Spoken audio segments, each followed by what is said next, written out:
Hello friends, అందరూ ఎలా ఉన్నారండి? వెల్కమ్ టు చాణక్యాస్ నీతి. జీవితంలో ఈ ఒక్క విషయాన్ని గుర్తుపెట్టుకోండి. ఈ ప్రపంచంలో స్త్రీ మగాడి కంటే ఎన్నో రెట్లు తెలివైంది. ఆమె ఒక మగాడితో మాట్లాడుతున్న సమయంలో లేదా గమనిస్తున్న సమయంలో అతను చూసే చూపుల బట్టి ఆ చూపులకి అర్థం ఏమిటి, అతను తన నుంచి ఏమి ఆశిస్తున్నాడని తెలుసుకోగలదు. అలాగే బ్రతిమిలాడితే దక్కకూడదు ప్రేమ, భిక్షం అడుక్కోకూడదు అభిమానం, అడిగి పొందకూడదు బాధ్యత, అర్థమయ్యేలా నాతో చెప్పకూడదు భావాలు. మిమ్మల్ని బలవంతులుగా చేసే ప్రతి ఆశయాన్ని స్వీకరించండి. బలహీనపరిచే ప్రతి ఆలోచనను కూడా తిరస్కరించండి. ఆకలి తీర్చుకోవడానికి సంపాదించే జీవితాలు కొన్ని, ఆకలితో పోరాడి సంపాదించుకునే జీవితాలు మరికొన్ని ఉంటాయి. తన మీద తనకు నమ్మకం, తన లక్ష్యం మీద క్లారిటీ ఉన్నోడికి గతం గురించి బాధ, భవిష్యత్తు మీద భయం ఉండవని గుర్తుంచుకో. అలాగే మాట్లాడి అలయి అనుకునే వారికి ఖచ్చితంగా సమయం దొరుకుతుంది, కానీ వద్దు అనుకునే వారికి సాకు దొరుకుతుంది. డబ్బు ఎవరి కోసమైనా ఖర్చు చేయొచ్చు, కానీ సమయం మాత్రం అర్హత కలిగిన వారికే ఖర్చు చేయాలని గుర్తుపెట్టుకో. గెలవకపోవడం ఓటమి కాదు, మళ్ళీ ప్రయత్నించకపోవడమే అసలైన ఓటమి. కాలానికి ఒక రూపం లేదు, దానికి పాపం లేదు. కాలం అదృష్టం లాంటిది.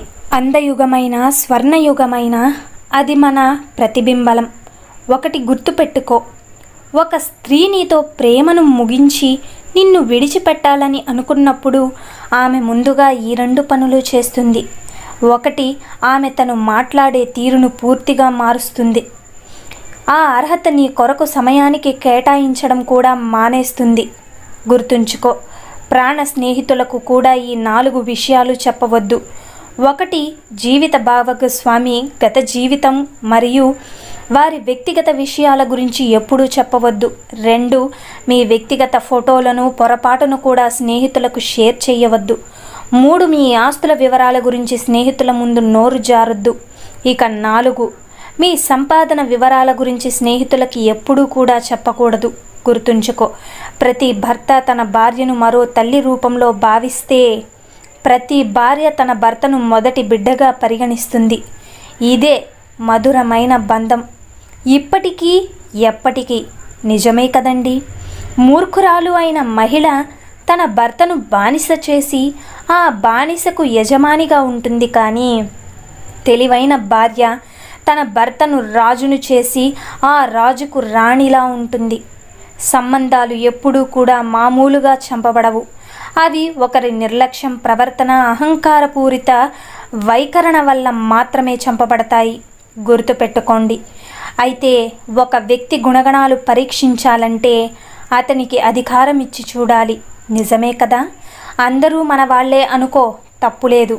కానీ అందరూ మనలాంటి మనస్తత్వం కలవారని అనుకుంటే మాత్రం అది పొరపాటే. ఈ 3 రకాల స్త్రీలలో ఉండే పురుషుల నాశనం చేస్తారు. 1, దుష్ట స్త్రీ తన స్వార్థం కోసం దేనికైనా సిద్ధపడుతుంది, ఎంతకైనా తెగిస్తుంది. ఇతరులను అవమానించడానికి, హాని చేయడానికి కూడా వెనకాడదు. ఇలాంటి స్త్రీ తనతో జీవిస్తున్న వ్యక్తిని కూడా సర్వనాశనం చేయగలదు. ఇక 2, ఒకరి కంటే ఎక్కువ మంది పురుషులతో సంబంధం పెట్టుకున్న స్త్రీ చాలా ప్రమాదకరం. ఇక 3, మంచి మర్యాద లేనట్టి స్త్రీ నుంచి దూరంగా ఉండాలి. జాగ్రత్త. నీకు నచ్చినట్టు మాట్లాడే వారిని ఎప్పుడూ నమ్మొద్దు. ఎందుకు అంటే నటించేవారే నచ్చినట్టు మాట్లాడతారని గుర్తుపెట్టుకో. ఒక నిజమైన మగాడికి ఒక మంచి ప్రవర్తన గల స్త్రీ ఎప్పటికీ అందంగానే కనిపిస్తుంది. గుర్తుంచుకోండి, మిమ్మల్ని నిజంగా ప్రేమించే వాళ్ళు ఎలా ఉంటారు అంటే మీకు సంబంధించిన ప్రతి చిన్న విషయం కూడా పెద్దదిగా తీసుకుంటారు. అలాగే సీరియస్గా ఆలోచిస్తారు.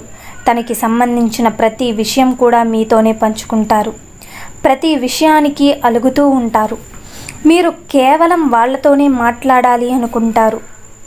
వేరే వాళ్ళతో మాట్లాడితే అస్సలు సహించరు. ఎక్కువగా మీతోనే టైం స్పెండ్ చేస్తారు.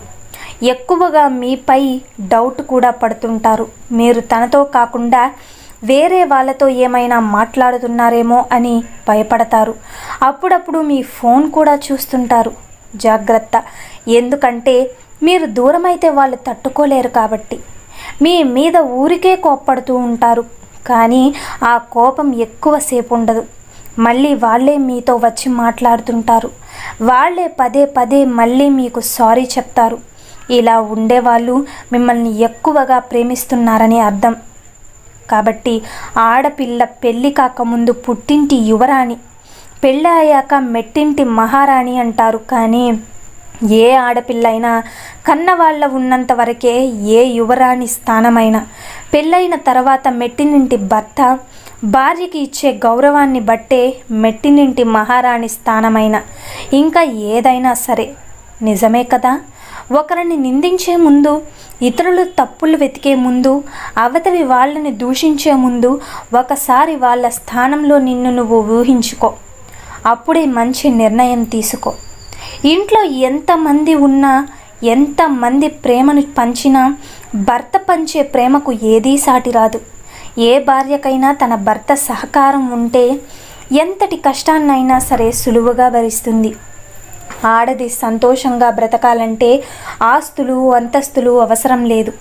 భర్త అనేవాడు పక్కనుంటే చాలు. కష్టసకాల్లో పాలు పంచుకుంటూ ఎలాంటి కష్టం వచ్చినా నేనున్నాననే భరోసా ఇచ్చే భర్త పక్కనే ఉంటే ఆడదానికి ఇంకేం అక్కర్లేదు.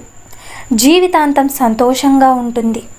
పుట్టింట్లో అమ్మా నాన్నలతో ఉన్నప్పుడు ఎంతో గారాబంగా పెరుగుతూ చిన్న దెబ్బ తగిలిన అరచి గోల చేసే కూతురు, కానీ ఈరోజు అత్తారింట్లో చెయ్యి కాల్చుకొని మనసులో ఎంత బాధ ఉన్నా కనీసం అమ్మా నాన్నలతో కూడా చెప్పుకోకుండా అన్నీ ఓర్చుకుంటున్న కూతుర్లు ఎంతమందో. ఈ సమాజంలో కొందరు ఎలా ఉన్నారంటే పక్కోడు బాగుపడితే ఓర్వలేరు, బాధపడుతుంటే ఓర్చలేరు. కష్టంలో ఉంటే సహాయపడరు. సగం సగం తెలుసుకుని విమర్శలు మాత్రం కురిపిస్తూరా. తమ తప్పులు దాచుకుని ఎదుటి వాళ్ళ తప్పులు ఎంచుతారు. అలా ఎప్పుడూ కూడా చేయొద్దు. కష్టంలో ఉన్నవారికి సాయం చెయ్యకపోయినా పర్వాలేదు, కానీ మాటలతో కృంగి కృషించేలా చేయకండి. గుర్తుపెట్టుకోండి. కాబట్టి ఈ సమాజంలో ఎలా ఉండాలి అని మీరే నిర్ణయించుకోండి. అలాగే అర్థమైంది కదండి? సో చూశారు కదండి ఇవాల్టి వీడియో. ఈ వీడియో మీకు నచ్చిందని అనుకుంటున్నాను. నచ్చితే చిన్న లైక్ చేయండి. అలాగే మన ఛానల్ ఎవరైనా స్టార్టింగ్ చూస్తుంటే సబ్స్క్రైబ్ చేసుకోవడం మర్చిపోద్దండి. ఇలాంటి చాణక్యనీతి మరిన్ని మోటివేషనల్ వీడియోస్ అన్నీ కూడా మీకు నోటిఫికేషన్ రూపంలో రావాలంటే పక్కనున్న బెల్ సింబల్ని క్లిక్ చేయండి. అలా చేస్తే నేను పెట్టే ప్రతి వీడియో మీకు నోటిఫికేషన్ రూపంలో వస్తుంది. So thank you for watching friends.